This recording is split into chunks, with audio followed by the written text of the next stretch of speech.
전번 시간에 우리는 외구의 우리나라에 대한 침략으로 해서 일본이 우리 조선의 천년 숙적으로 된 데 대해 보았습니다. 그럼 오늘은 그 후 우리나라와 일본과의 관계가 어떤 역사적 관계로 이어져 갔는가에 대해 보기로 하겠습니다. 임진조국전쟁. 우리나라와 일본과의 그 후 역사적 관계는 이렇게 또다시 침략으로 이어졌습니다. 고려에 이어서 조선 봉건왕조식에 들어와서도 우리나라에 대한 이 외교의 침입은 계속됐는데 바로 그때마다 그 우리민의 영적인 항전에 의해서 매번 격퇴되곤 했습니다. 바로 이러한 외교의 그 체질화된 그 침략적 번성이 16세기 말에 이르러서 도요토미 히데요시에 의해 일본 전국이 통합된 이후 그 대규모적인 침략 전쟁으로 국도에 달했습니다. 1592년 4월 13일에 20만의 대병력으로 우리나라를 침공했는데 이 전쟁을 임진년에 외인들이 싸움을 일으켰다고 해서 임진조국전쟁 또는 임진왜란이라고 부르고 있습니다. 이렇게 외놈 사무라이들에 의해서 일어난 임진조국 전쟁은 철두철미 국가적인 침략 전쟁이었습니다. 임진왜란이 국가적인 침략 전쟁이다. 이에 대해서 좀 구체적으로 얘기해 주시겠습니까? 예, 13세기부터 16세기까지 있은 이 외교의 조선 침략은 국가에 의해서 감행된 것이 아니라 일본 해성무리들의 산발적인 침략 행위로서 이 국가적 성격을 띠지 않습니다. 하지만 임진조국 전쟁은 일본 지배층에 의해서 국가적으로 감행된 것이고 또 20만의 대군이 침략한 목적 자체가 이 조선의 국토를 통째로 집어삼키기 위한 것이었기 때문에 임진조국 전쟁은 철저히 국가적인 침략 전쟁입니다. 바로 이놈이 조선 침략의 개수 도요토미 히데요시입니다. 예. 이놈에 의해서 이 일본 전국이 통합되었다고는 하지만 그때까지 여전히 정세는 복잡했습니다. 그것은 가난에 쪼들릴 대로 쪼들린 그 국내민들의 원성이 높았고 또 자기에게 많은 땅과 리권을 떼운 이 봉건 용조들의 불만도 컸습니다. 그래서 그 도요토미는 그 정세를 수습하고 또 영토 야역을 실현하기 위해서 마침내 조선에 대한 대규모적인 침략 전쟁을 일으켰던 것입니다.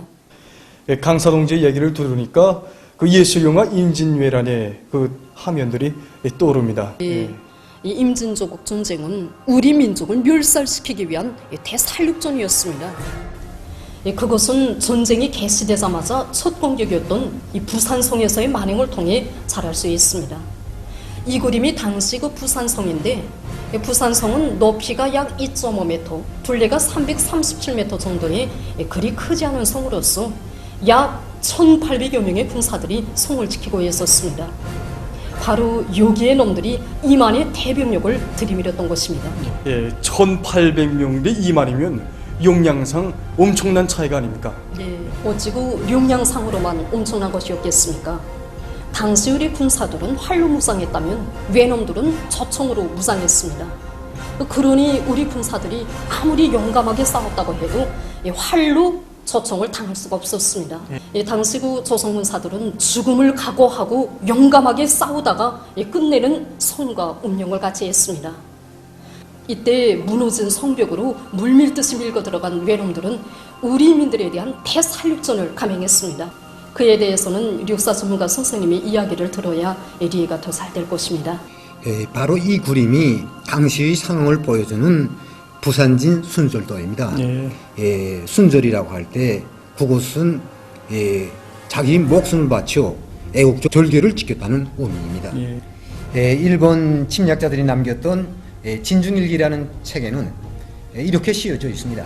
늙은이와 뇌인들, 개와 고양이까지 닥치는 대로 다 죽였다 라고 기록되어 있으며 또 다른 기록인 조선공이라는 데서는 그때 자른 조선 사람의 목이 8,500여 개나 되었다고 하였습니다. 이것이 임진조국전쟁 시기 처음으로 감행된 학살 만행이었습니다.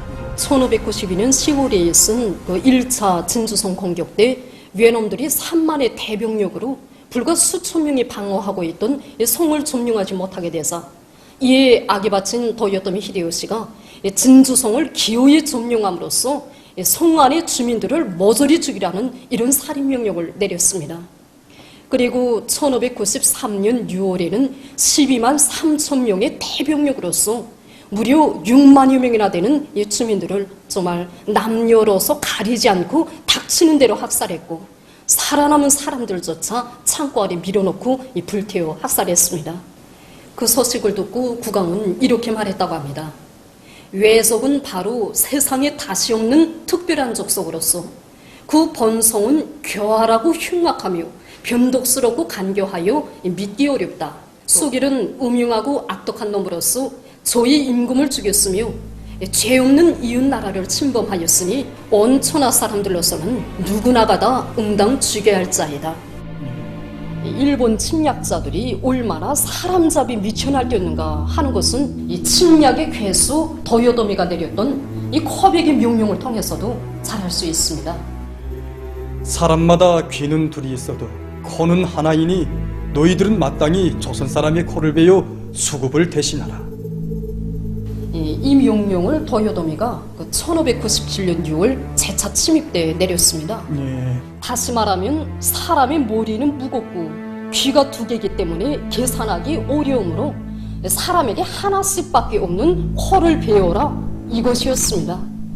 그래서 그때 외놈 사무라이들이 조조마다 자기 전공을 자랑하겠다고 정말 성병내기로 남녀로서 가리지 않고 사람을 죽이고 코를 베어갔으며, 심지어는 산 사람의 코까지도 마구 잘라갔습니다. 그래서 임진조국 전쟁이 끝난 다음 우리나라에는 코 없는 사람들이 수없이 많았습니다. 예, 정말 잔악한 놈들입니다. 예. 여기의 이 자료가 일본이 오사카성에 있는 촌수각에 보관된 코 총치장, 다시 말하면 코 인수장입니다. 이 문서에는 3,369명분이 코를 잘랐다는 것을 증명하고 있습니다. 오늘 일본의 교토지방에는 21만 4,752개의 코가 묻혀있는 바로 그때의 그 코무덤이 있는데, 임진전쟁 때 참가했던 오카오치 히데모토는 그 가운데서 조선 사람의 수가 18만 5,738개라고 밝혔습니다. 예, 정말 세상에는 여러 가지 명색을 띤 무덤들이 많지만 이 코 무덤은 오직 일본에만 있는 무덤이 아니겠습니까? 이 자료를 또 보십시오. 일본이 교토에만 있는 것이 아니라 오카야마현이 쯔야마시, 오카야마현이 비젠시를 비롯해서 여러 곳에도 코무덤이 있었다는 것을 보여주고 있습니다. 그런데 그 오늘에 와서 일본 반동들이 코무덤이다 하게 되면 저놈들이 그 포악성, 그 잔인성, 야수성이 더욱 드러난다고 하면서 한사코 이곳을 호무덤이 아니고 귀무덤이라고 보게 되고 있습니다. 군 7년간에 걸쳐 벌어진 임진조국 전쟁 시기 외놈들이 학살한 조선 사람의 수가 과연 얼마였는지 도출해낼 수 없지만은 대표적인 전투들에서 학살된 조선 사람들이 수를 대략 계산하면 무려 수십만 명이나 됩니다. 여기에 그것을 보여주는 도표가 있습니다. 임진조국 전쟁 초기 우리나라 군사 인원수는 17만 2,400명이었습니다. 그런데 전쟁 시기 절반 이상이 전투에서 죽었다 하더라도 학살된 비전투 인원수는 능히 20여만 명을 넘습니다. 이외에도 기록에 남지 않은 여러 전투들과 주민지대들에서 학살한 조선 사람들이 수를 일일이 꼽으면 외놈들이 무고한 우리 사람들을 학살한 수는 적어도 30만 명에 달할 것으로 보고 있습니다. 임진왜란 기간 외놈들이 전리품 가운데서 가장 가치 있는 것이 사람이었는데 놈들은 학자, 기술자, 수공업자들을 포함해서 무려 10여만 명의 조선 사람들을 닥치는 대로 유기하고 납치해 갔습니다. 그 목적은 다른 데 있지 않습니다. 역사적으로 체질화된 일본 놈들이 약탈적 번성에 있었고 또 전쟁에 동원된 놈들에게 상이라는 것이 없었기 때문입니다. 상 대신에 마음대로 약탈하도록 하는 것이 일본이 전쟁 방식이었으니 전쟁에 동원된 놈들은 제 마음대로 공공연히 조선인 납치 범행을 저질렀던 것입니다. 또 조선인들을 마구 납치한 것은 돈벌이를 하기 위해서였습니다. 당시 포르투갈 상인들이 돈을 주고 노예를 샀는데 이 일본 놈들은 조선 사람들을 그냥 얻어다가 뽀르투갈 상인들에게 팔아먹으면 돈을 벌 수 있었던 곳입니다. 예, 그래서 임진조국 전쟁을 가리켜서 임신매매 전쟁이라고 불렀구만요. 네, 그렇습니다. 일본 침략자들이 대대적인 조선인 납치 범행을 저지른 것은 또한 조선의 우수한 기술을 미개했던 일본에 날아가기 위한 데 있었습니다.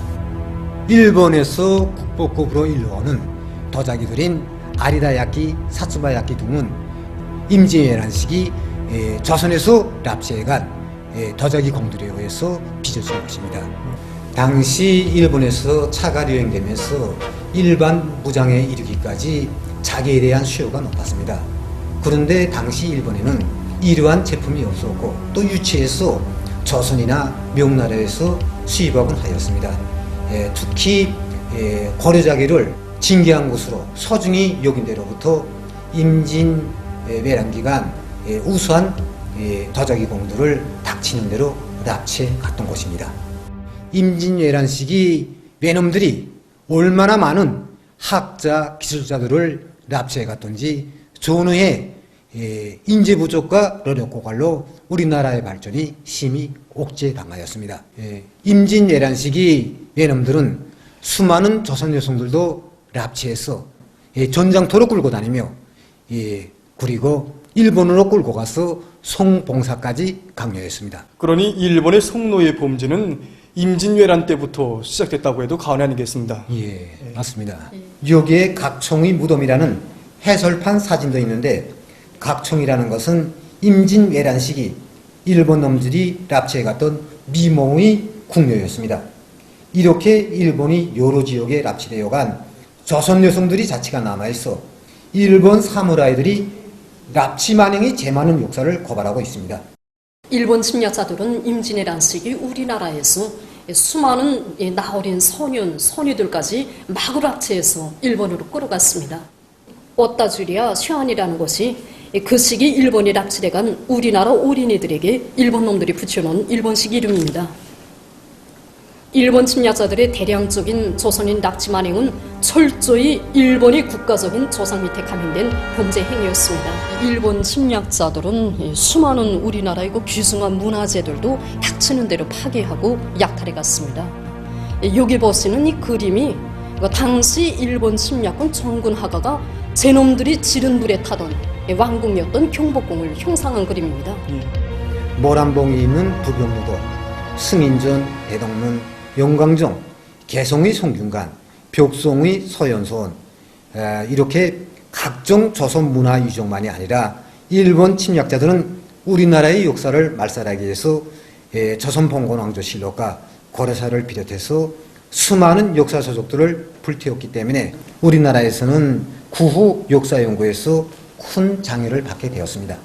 예, 그 일본 침략자들이 얼마나 우리 그 문화재 약탈에 미쳐 날뛰었으면 그 일본인 학자까지도 히데요시의 침략 전쟁은 조선 문화를 깡그리 일본에 날아간 문화 약탈 전쟁이기도 했다고 개탄했겠습니까?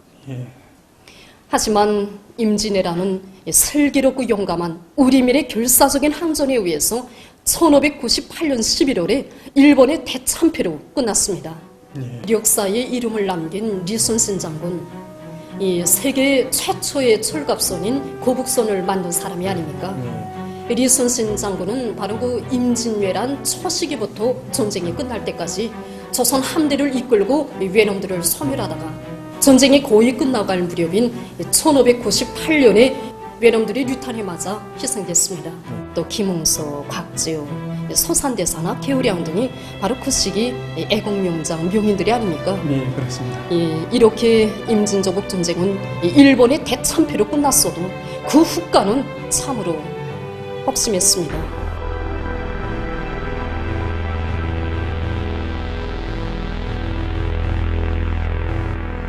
임진조국 전쟁에 대한 참관을 통해서 우리는 잘 알았습니다.